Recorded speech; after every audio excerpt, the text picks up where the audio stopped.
This is Valley News Live at noon. What a big change in weather from today and yesterday. Well, how warm are we expected to be, or warmer than yesterday, we should definitely say. Let's check in with meteorologist or forecaster Summer Snubach. Hey, Summer.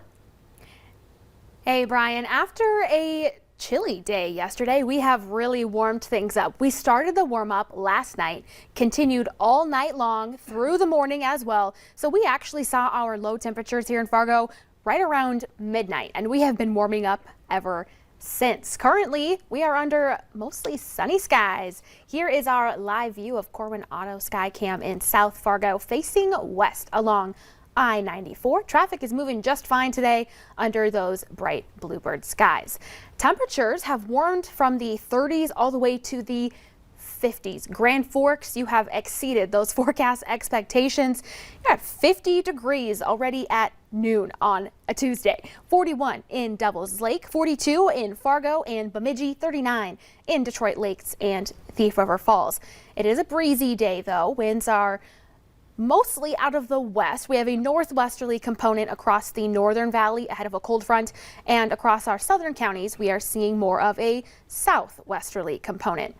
Now, speaking of this beautiful warm up, temperatures at this hour for your lunchtime, 44 degrees warmer than noon yesterday in Grand Forks, 38 degrees warmer at this hour in Jamestown, 35 degrees warmer in Devils Lake and in Bemidji as well, 34 degrees warmer in Fargo. So talk about a major warm up. I was outside on my lunch break. The sunshine felt amazing. So Brian, what do you say? We go after work, maybe go for a walk around the block. Our shoes a little muddy, but hey, it's nice out. This is some snow melting weather. I'm definitely going to agree with you. It'll be a nice time to go walk around, and I mean, Lindenwood Park would be beautiful, right? Exactly, yes. Let's definitely plan it, and if people see us out there, say hello. Yeah. Thanks, Summer. Well, the tension is growing in Minneapolis as the city braces for the upcoming trial of the police officer accused of murdering George Floyd. The incident, caught on video, ignited international outrage and protest across the country. The trial is considered to be the most anticipated murder trial involving a police officer in recent memory. Even the preparations for the trial are sparking new controversy. NBC's Gabe Gutierrez has been following this story since the beginning and has the update. This morning, Minneapolis is on edge. Buildings already boarded up, barricades built, and plans are in place for 2,000 National Guard troops as Derek Chauvin, the former police officer accused of murdering George Floyd by kneeling on his neck for more than 9 minutes, prepares to stand trial. Some residents are pushing back against the extra law enforcement presence. We have a problem this past summer that was created in large part by the police, and now we're saying that the police are the only thing that can protect us from that.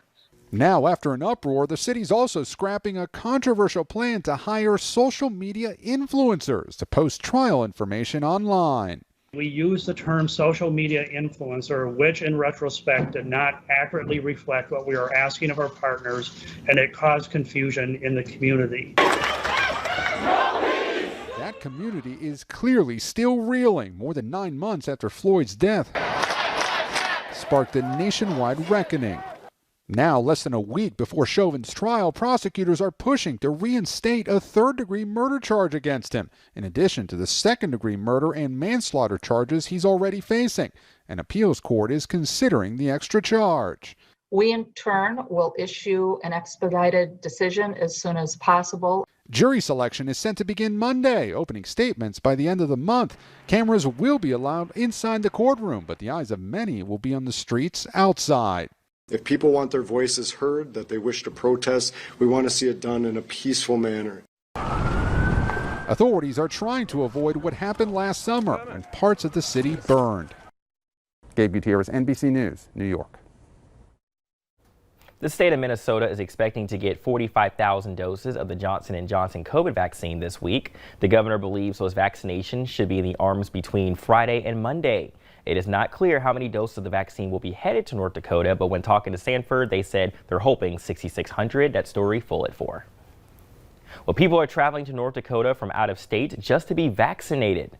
Officials say more than 15,000 COVID vaccine doses have been given to out-of-state residents, but North Dakota leaders are reminding healthcare providers that their vaccine doses need to be for North Dakotans. The state health department says you can only vaccinate out-of-state residents if they live or work in North Dakota. That includes college students or those with a temporary residence. You can also vaccinate out-of-state residents who are established patients of your facility. They say that's happened more than 12,000 times for Minnesotans who work in a hospital or visit their doctor in North Dakota. You can stay up with the latest COVID vaccine-related information by checking out our VNL vaccine tracker. You can visit our website or simply open your phone camera and point it at the QR code on your screen, then tap the link that pops up. Minnesota is starting talks about the impact of the COVID pandemic on working women in the state. Lieutenant Governor Peggy Flanagan is leading a roundtable discussion today on the importance of building a more inclusive economy. She'll be joined by the Commissioner of Employment and Economic Development and several business leaders. Now, Volvo aims to be fully electric by 2030. The automaker will launch a completely new family of electronic cars in the coming years, which will only be available for sale online. Now, Volvo says this is part of its new commercial strategy. Volvo Cars will invest heavily in its online sales channels, radically reduce complexity in its product offerings, and they will have transparent and set pricing models. Now, it's unclear what that means for the future of dealerships, but Volvo says they remain a crucial part of the customer experience and will continue to be responsible for a variety of important services. Veterans deserve our respect and help when they need it, but all too often they're left behind.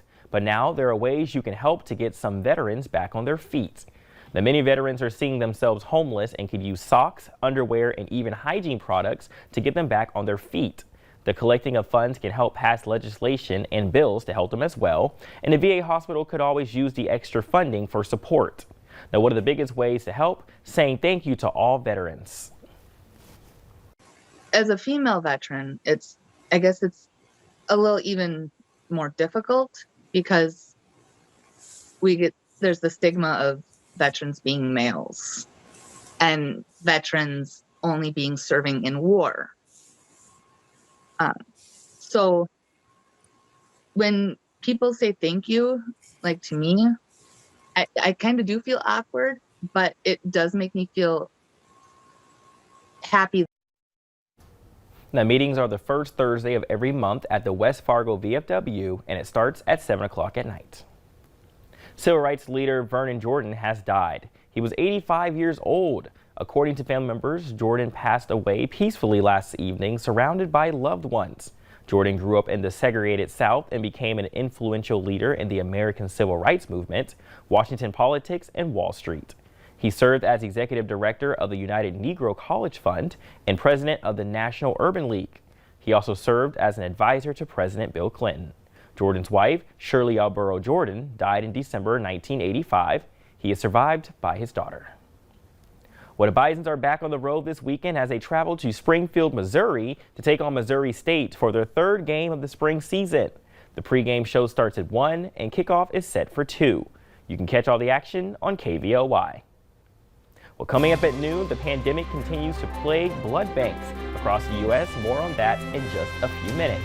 And what a warmer day compared today than it was yesterday. Weather up next with Summer Snow.